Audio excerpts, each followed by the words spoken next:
Hello everyone, I'm Taylor and welcome to my YouTube channel, Ravenous Artist. So over on my Instagram, I posted a reel last week and a lot more people liked it than I thought they would. And it was about my ragdoll Plesiosaur. I made him about 3 years ago. Of all things, he was supposed to be a Christmas shelf sitter. And the joke was going to be Elf on the Shelf, but Plesiosaur on the floor. So not even a shelf sitter, like a floor sitter. A lot of the comments made it seem like I maybe disliked him because in the description I said his pattern needed some adjustments. And what I mean by that is that's the pattern. That's all I had. If you notice, he doesn't have a tail. And he didn't have a tail until about an hour before I filmed that video. So it's just hanging on by a thread.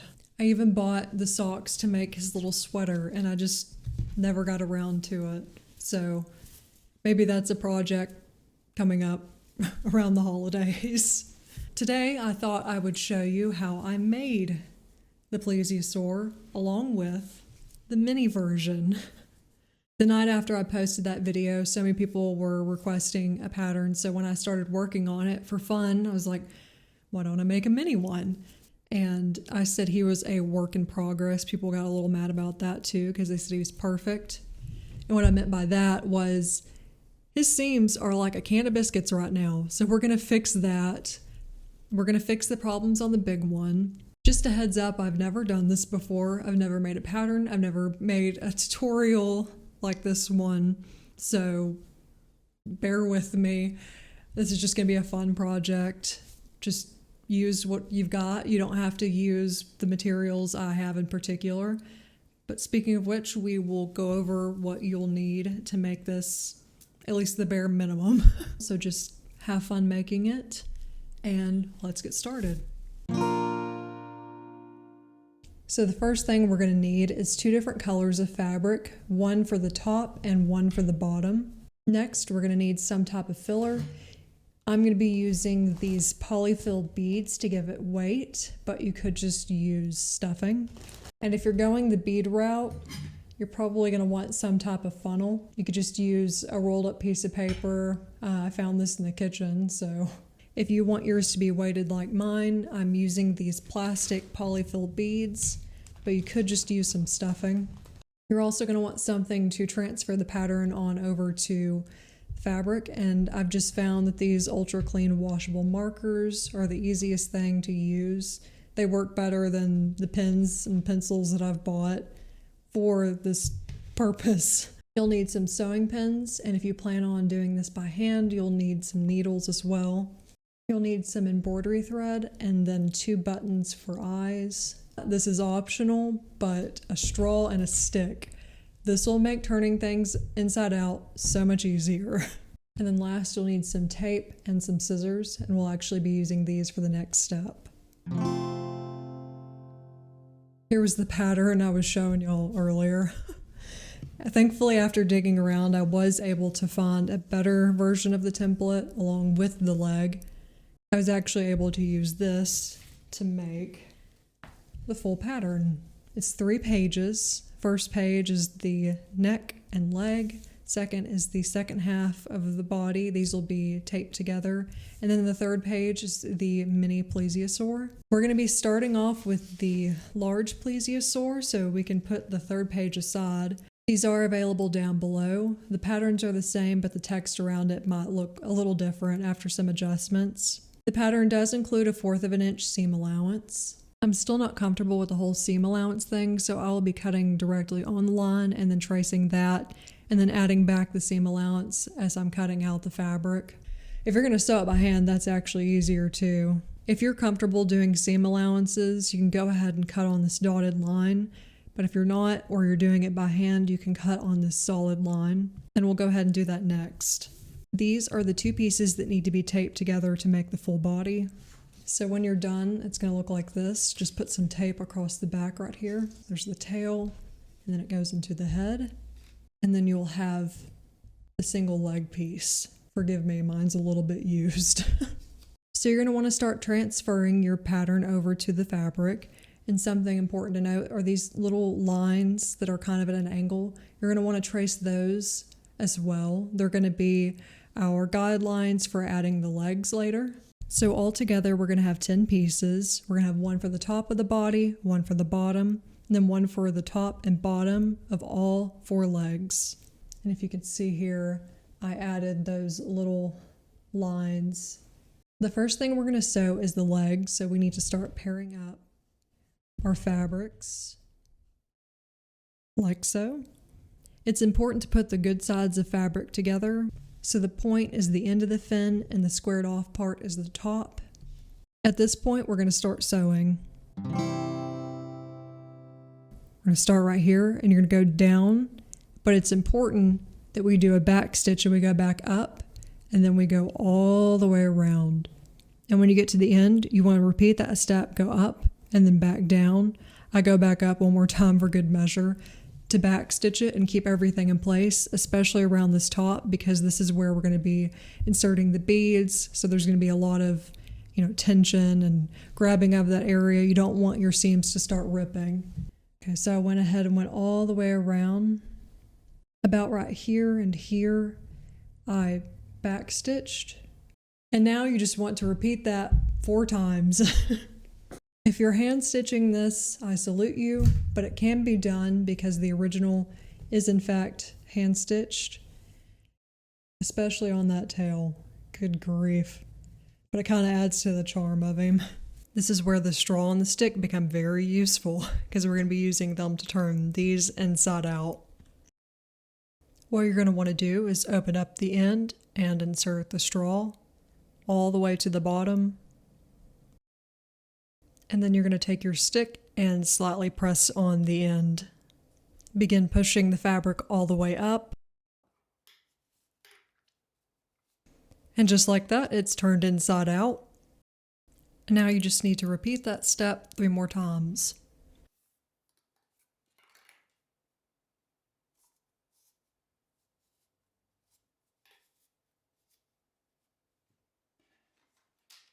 If there are any places that are stuck, you can just take your skewer and kind of poke those out, especially around in those tight corners. So the next thing we're actually going to do is go ahead and fill these up with beads so that there's an equal amount of beads in each leg at all times. This is where that funnel is going to come in handy. This is going to get messy. I start with a handful of beads.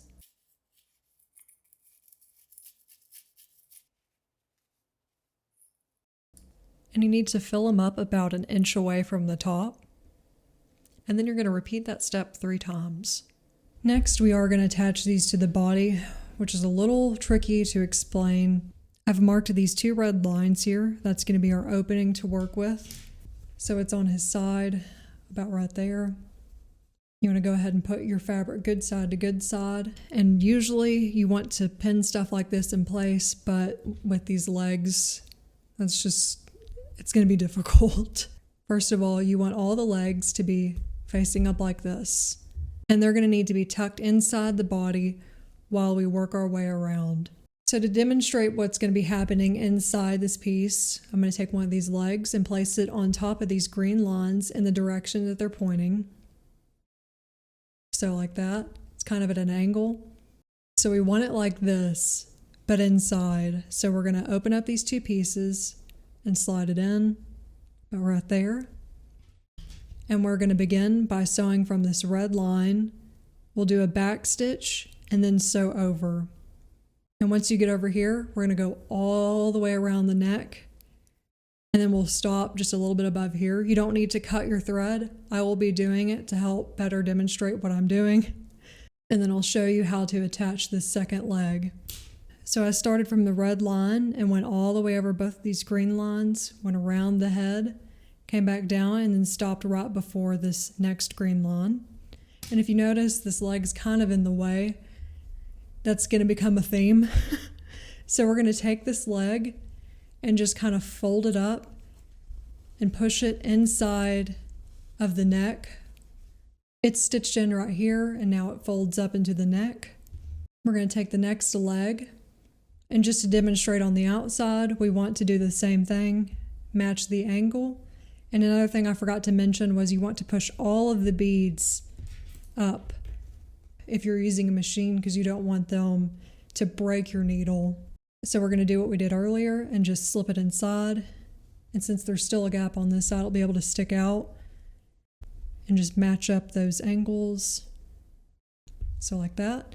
We're going to stitch over until we come to this next green line. I sewed over the 2 green lines, and now we're in front of this one. We're going to take our next leg, open it up. Now this leg, yeah, that's going to be in the way, so fold it up, kind of stick it up near the first one we sewed like that. Try to keep it somewhat flat. Make sure these pieces still line up. You could put a little pin, maybe right there. So we take our leg, just do what we've done for the other 2. I'm going to slip it in, match the angle and the placement again to the 2 green lines. And now I'm going to sew over the 2 green lines and go all the way around the tail. And we're going to come up to this next green line. And we sewed over the green, went around. We're now here. This leg is still sticking out of that hole, but we're going to need to make room for the next and final leg. So we're actually going to take it, turn it, and put it inside the tail as best as you can. And for this final leg, just what we've been doing, but it's going to be a little bit trickier because we need to make room for it inside the body. And just do your best. This one you really got to pinch in place. And for the final time, we're going to sew over these 2 green lines up until this red line, and then we're going to do a back stitch. All right, he's all sewn up. Looks a little funny, but now we need to start turning everything inside out. I like to just start by finding one of the legs, pulling it out, try to work the one that's in the tail back out. There's 2. Go ahead and grab the one that's in the neck, or whatever one this one is. Pull on it a little bit, and there's all 4. And now we're going to grab that straw again, going to insert it past the legs into what I think is the tail. Yeah, just take the stick and press and push all the fabric up. And then do the same for the head. You know the drill now.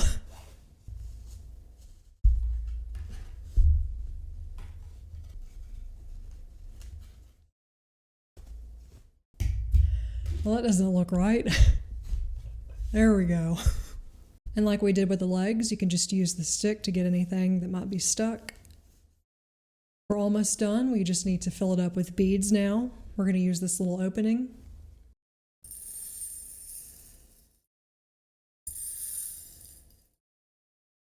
We can start working that down to his neck and tail.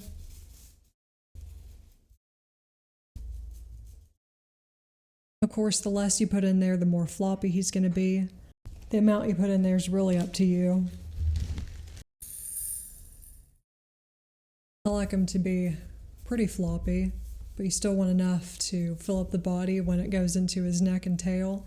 And of course, you can shift this around to make different parts of him floppy.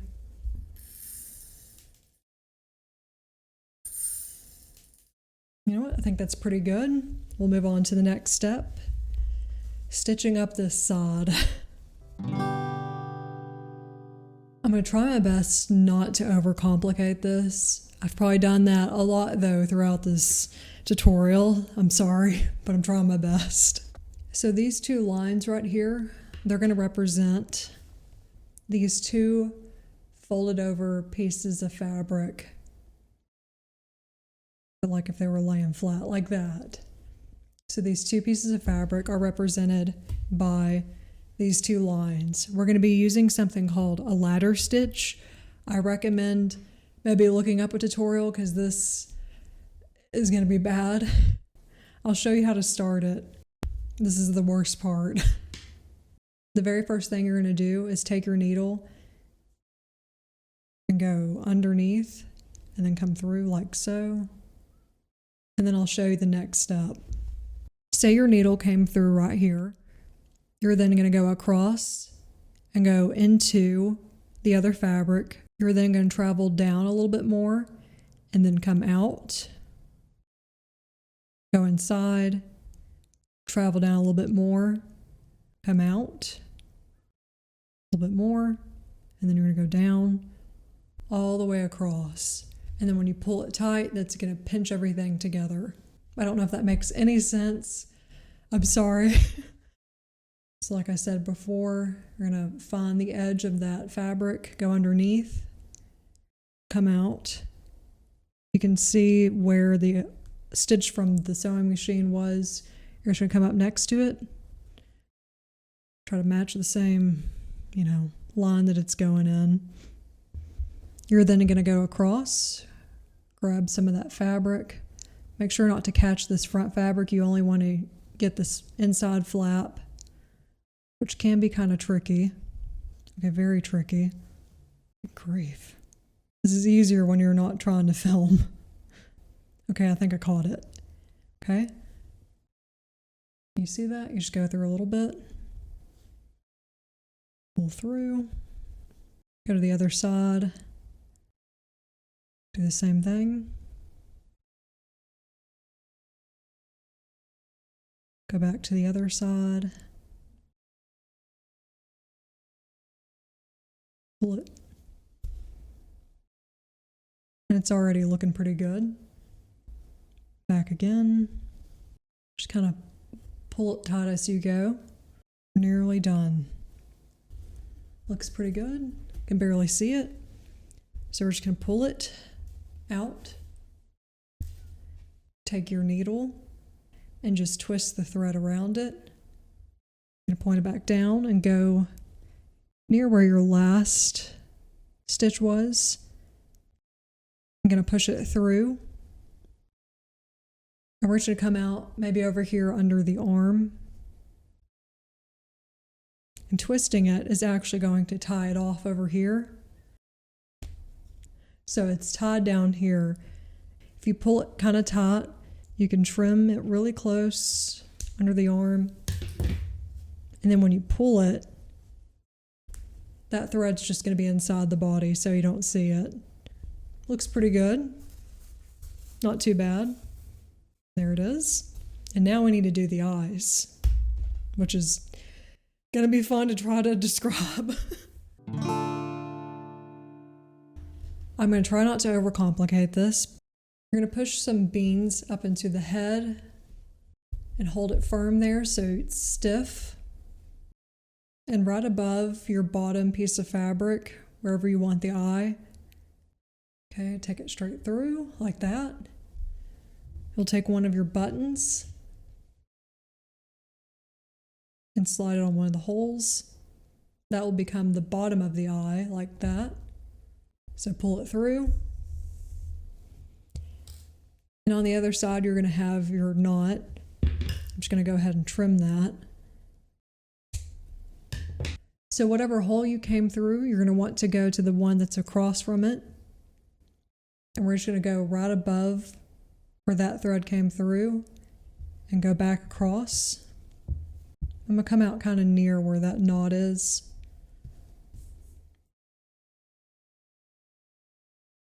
You're going to take your other button and thread the needle through one of the holes. That'll become the bottom of the eye like it did on this side. And like we did on the other side, we're going to go from the hole across from where you just went through. We're going to go up a little bit, go through, and we're going to come out one of these other holes that we haven't used yet. It can be a little tricky with all these beads.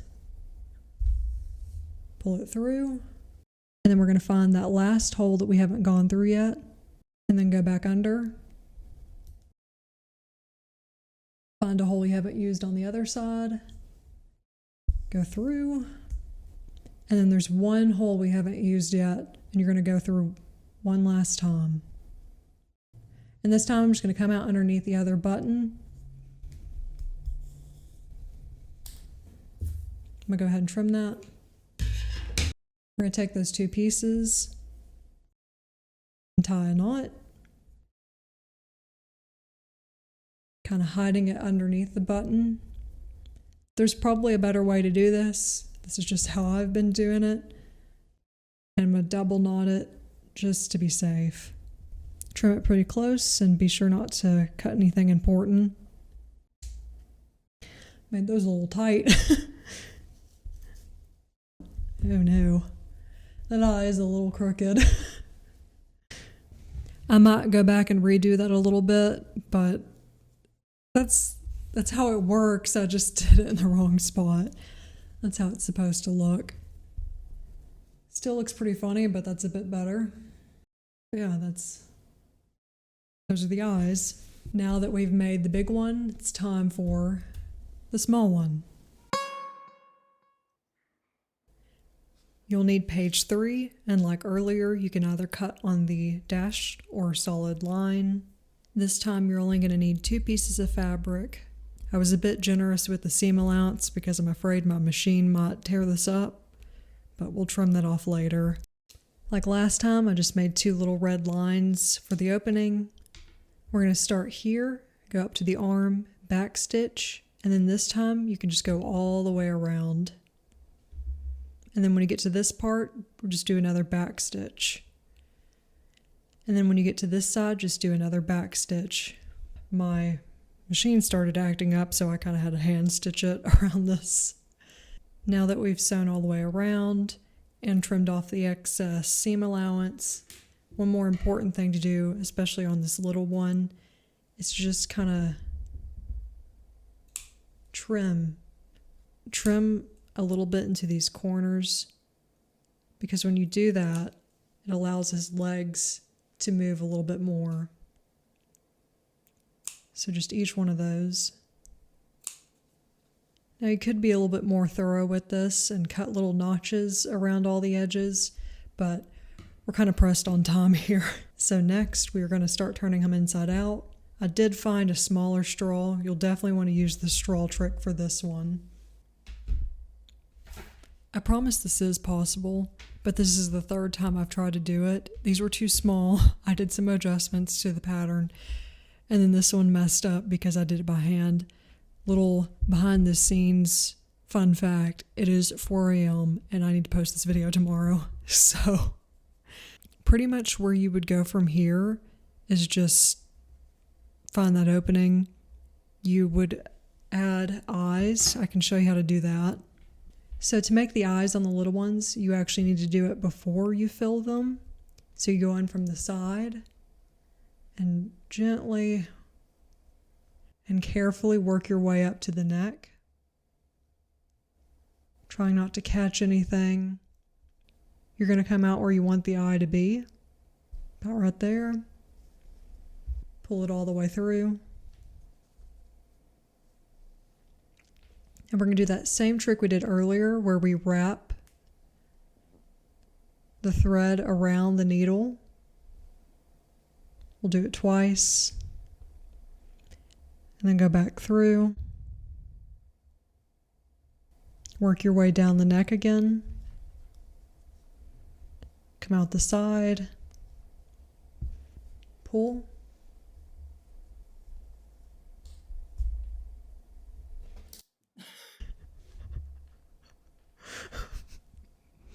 I think I forgot that I split the thread for the other one.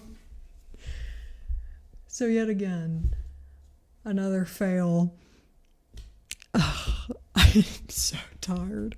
So yeah, when you're doing the eye, split out the thread to about 2 pieces, and you're going to work with that instead. That's how you make an eye. Mine was just a little too big. But then you would go back up, do that for the other side, fill it up with beads, and do that ladder stitch across the side. And then you would get a cute little plesiosaur like this. But I cannot right now. I am so sorry. But the big one is quite easy to make. I've been able to do it several times now. The little one is just giving me some trouble. So after all that, that's how you make your plush plesiosaurs. I hope you had fun. Please tag me on Instagram with what you make. I would love to see all the little versions you guys make of this little creature because he's brought me so much joy, and I'm sure he'll bring just as much to you. Some of y'all said you were making an army. I want to see pictures of your plesiosaur army. But thank you so much again for watching and all the support you've shown this little silly creation that's just been sitting on my shelf, and I thought, you know, I would just make a funny little video and see what people thought. But I hope you stick around and see what other weird projects we get into on this channel and over on my Instagram. But I guess that's all for now, so see you next time.